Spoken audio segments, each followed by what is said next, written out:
Good afternoon, this is Jeff with Sewer Tech Northwest. Today we're at 810 Jacqui Court here in Newburgh. We're located just to the right of the front doorway here. We're going to insert the camera and check the overall condition and serviceability of the sanitary sewer line. So right off the bat here, the clean out has no cap on it.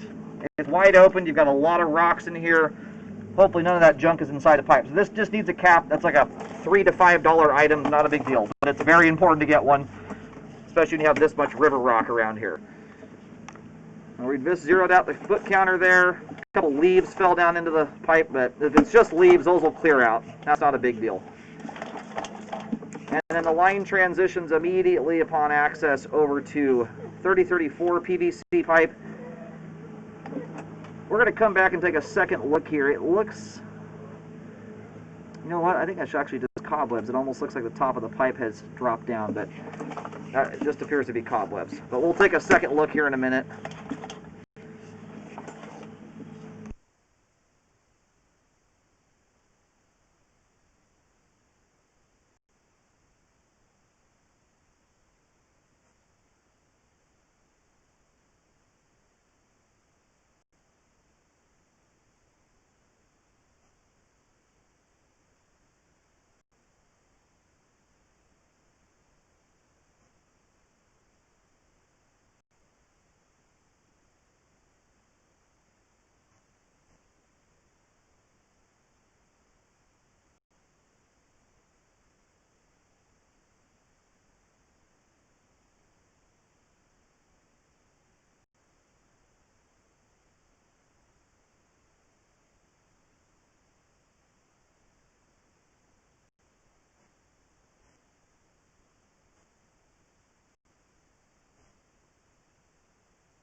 Yeah, this would appear to be the city main here at 85 feet. We're reaching a Y connection.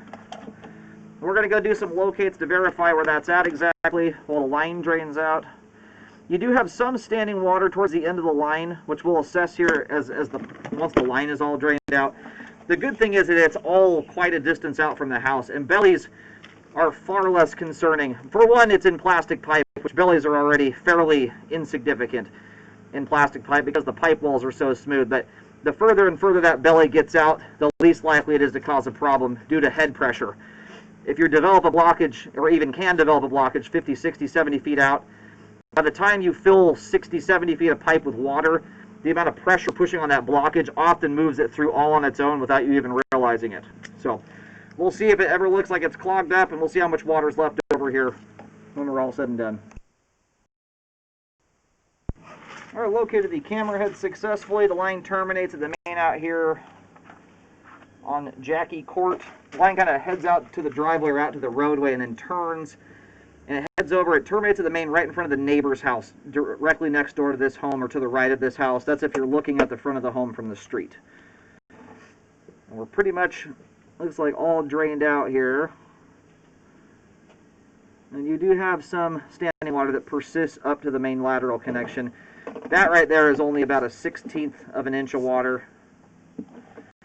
I generally don't even start considering repairs on plastic pipe, or bellies in plastic pipe anyway, until you have at least an inch plus of standing water with no water running at all, and for at 10 feet minimum, but also with buildup on top of it. It shows me it's actually causing flow problems.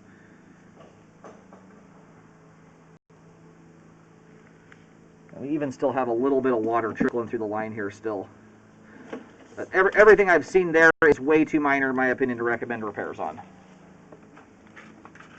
And in plastic pipe, the same belly or bellies in plastic pipe versus bellies in concrete and cast iron are two completely different animals.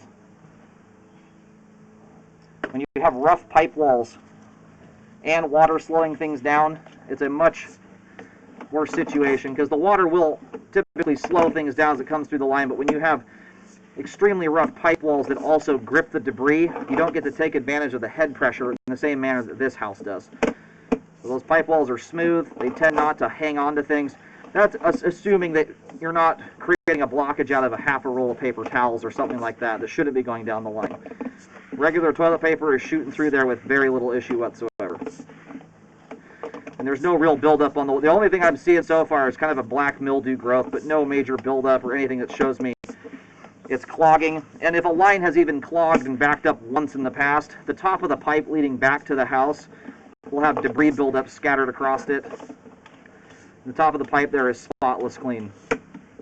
You've got another small belly here dissipating at around 57 feet.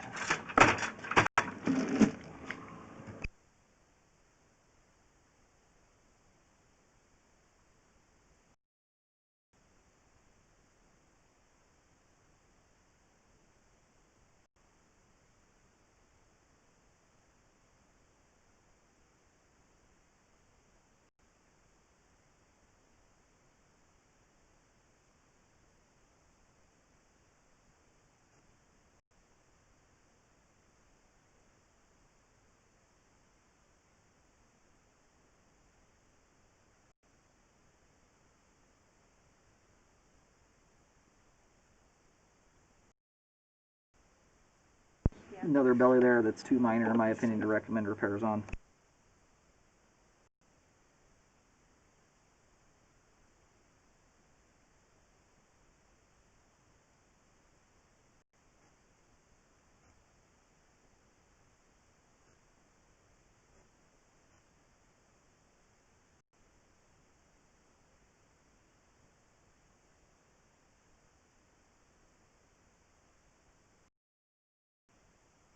I just did another locate here around 38 feet. So the line comes out from the front of the house, it then crosses under the driveway, and then right about here, just about where the driveway edge is on the right side of the driveway, it turns and then shoots through the yard out to the street. It takes a little bit different route than I originally thought. And then here again, it's just a leaf that'll move on its way. So the bellies we have thus far here are ranging from 52 to 57 feet and 80 feet to 86 feet, both of which have somewhere between a 1/16 and a 1/4 inch of standing water and no major debris buildup.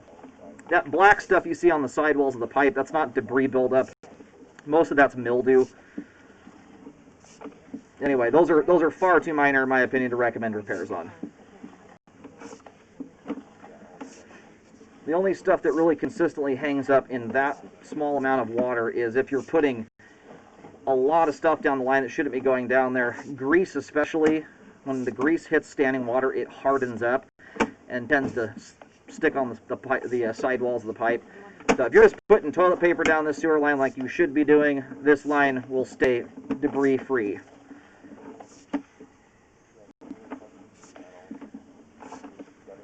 But in the world of bellies, those are very minor. Those are like a 1 or 2 out of 10 on the severity scale. Very, very minor.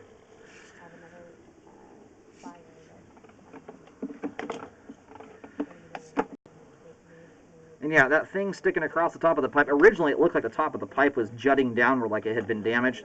That is just a big, giant spider web that grew across there. And as best I can tell, it looks like it's transitioning here to 4-inch 3034 PVC pipe.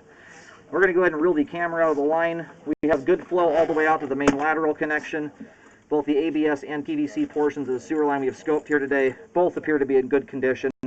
Again, I've already mentioned the standing water in the line. It's too minor, in my opinion, to require repairs. The sewer line is functioning properly at this time. I would just recommend to get a cap installed on the clean out here. Pretty easy stuff. And I'll try and cover it up with some tape so it's not just sitting wide open.